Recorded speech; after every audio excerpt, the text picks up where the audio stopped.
슈아님, 다연님, 채령님 이 세 분의 공통점이 뭔지 아세요? 바로 백설기처럼 뽀얗고 투명한 피부입니다. 특히 슈아님은 피부가 워낙 하얘서 거의 흰색에 가까운 밝은 톤의 파운데이션을 사용한다고 알려지면서 화제가 되기도 했죠. 그런데 신기한 건 이렇게 피부가 하얀 아이돌들을 보면 단순히 피부가 하얗다고 느껴지는 게 아니고 왠지 더 청순하고 더 깨끗한 분위기까지 느껴진다는 겁니다. 사실 우리가 정말 하얗다, 피부가 맑다 이렇게 느끼는 이유는 단순히 피부색 때문만은 아닙니다. 피부톤이 균일하고 붉은기가 적고 피부결이 고르고 자연스러운 광이 살아있을 때 우린 그런 피부를 맑다, 투명하다, 하얗다라고 느끼게 되는데요. 그래서 오늘은 제가 직접 보고 듣고 분석한 내용을 바탕으로 아이돌들의 하얀 피부의 비결과 집에서 따라할 수 있는 현실적인 미백 관리법들을 하나씩 알려드리겠습니다. 아참, 구독은 하셨나요?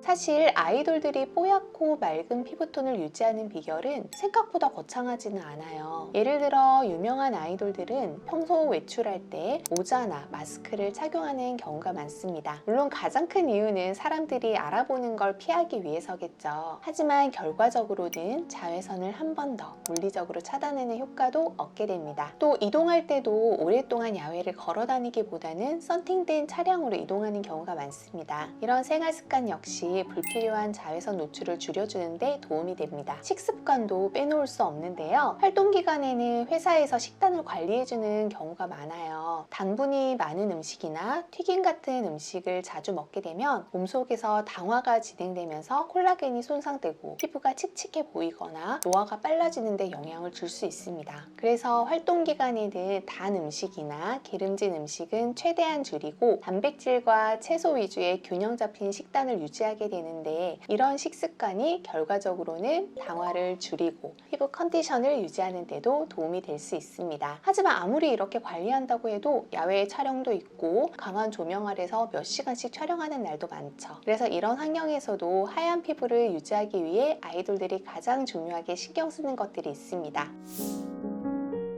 바로 선크림입니다. 실제로 피부가 하얗게로 유명한 아이돌들을 보면 선크림을 거의 필수처럼 챙기는 경우가 많아요. 자외선을 계속 받게 되면 피부는 멜라닌을 다시 만들어냅니다. 그래서 아이돌들은 야외 촬영이 있는 날은 물론 잠깐 외출할 때도 선크림을 꼼꼼하게 바릅니다. 특히 목이나 귀처럼 의외로 놓치기 쉬운 부위까지 빼놓지 않고 바르는 경우도 많습니다. 그리고 이건 다들 한 번쯤 들어보셨을 텐데 선크림은 아침에 한 번 바르고 끝나는 게 아니에요. 활동 시간이 길어지면 중간에 한 번씩 덧발라주는 게 정말 중요합니다. 그런데 아이돌들이 신경 쓰는 건 선크림만이 아닙니다. 피부에 좋은 영양제를 함께 챙기는 경우가 정말 많은데요. 바로 대표적인 게 비타민 C입니다. 비타민 C는 강력한 항산화 작용을 하고 멜라닌이 만들어지는 과정에도 관여하는 성분으로 알려져 있어요. 또 콜라겐 합성에도 도움을 주기 때문에 피부 영양제를 고민하시는 분들께 가장 기본적으로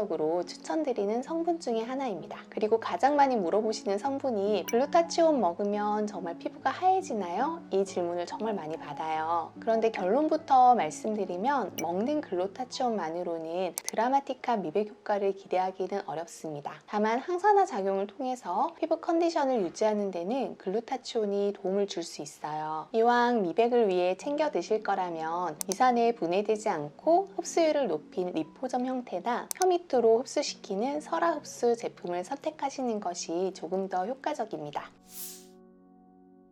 미백 화장품은 종류도 너무 많고 광고도 워낙 많아서 어떤 걸 써야 할지 헷갈리시는 분들이 정말 많아요. 딱 세 가지 성분만 기억하시면 되는데요. 바로 A, B, C입니다. 먼저 A는 레티놀인데요. 비타민 A 유도체인 레티놀은 피부의 턴오버를 촉진해서 묵은 각질과 색소가 더 빨리 탈락하도록 도와주는 성분이에요. 다만 자극이 있을 수 있고 햇빛에 약한 성분이기 때문에 반드시 밤에만 사용하시는 걸 추천드립니다. 두 번째는 B, 나이아시나마이드입니다. 멜라닌 색소가 피부 표면으로 올라오는 걸 막아주는 역할을 하는데요. 그래서 꾸준히 사용 사용하면 피부톤이 균일해지고 색소 침착이 진해지는 걸 예방하는 데 도움이 됩니다. 마지막 C, 비타민 C입니다. 강력한 항산화 작용을 하고 멜라닌이 만들어지는 과정에도 관여하기 때문에 미백 관리에서는 빼놓을 수 없는 성분입니다. 효과를 제대로 보려면 10에서 20% 정도 농도의 제품을 사용하는 걸 추천드립니다. 아침에는 나이아시나마이드와 비타민 C를 바르고 마지막에 선크림으로 마무리해주세요. 저녁에는 레티놀과 비타민 C를 함께 사용하시면 되고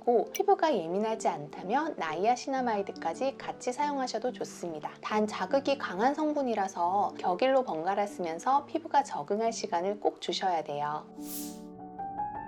많은 분들이 가장 궁금해하시는 게 바로 아이돌들의 피부과 관리인데요. 르세라핌 사쿠라 님도 예전에 피부과는 정말 많이 간다 라고 직접 이야기하신 적도 있고 그만큼 피부 컨디션 관리에 많은 시간을 투자한다는 뜻이겠죠. 물론 어떤 시술을 받는지는 개인마다 다르고 정확하게 알 수는 없습니다. 하지만 제가 생각했을 때 실제 병원에서 피부톤 관리와 미백을 위해 가장 많이 권해드리고 또 효과를 보는 대표적인 시술은 딱 4가지로 정리할 수 있습니다.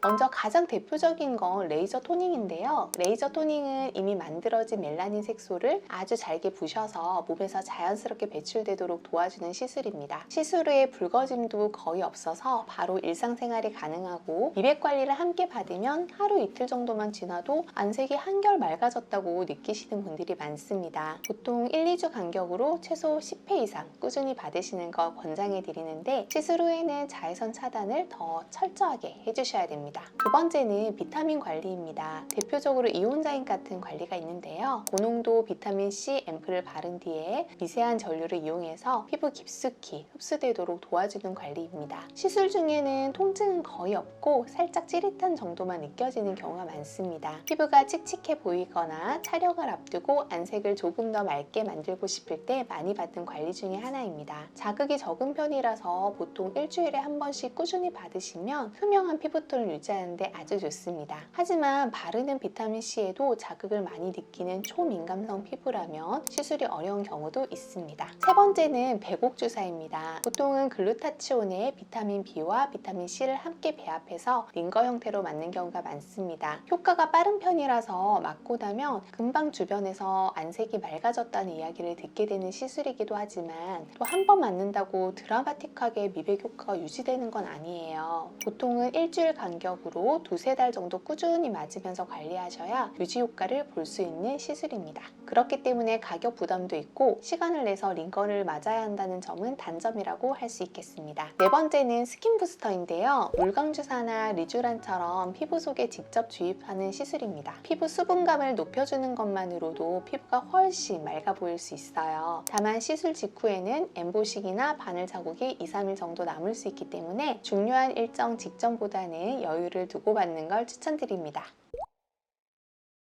오늘은 아이돌들이 어떻게 하얀 피부를 유지하는지 그리고 집에서도 따라할 수 있는 미백 관리 방법까지 함께 알아봤습니다. 결국 피부는 타고나는 것도 분명 있지만 평소 어떻게 관리하느냐에 따라서 충분히 달라질 수 있다는 점을 꼭 기억해 주셨으면 좋겠습니다. 오늘도 영상이 도움이 되셨다면 구독과 좋아요 부탁드리고요. 더 궁금한 점이 있다면 언제든 댓글 남겨주세요. 지금까지 다나은 이 원장이었습니다. 감사합니다.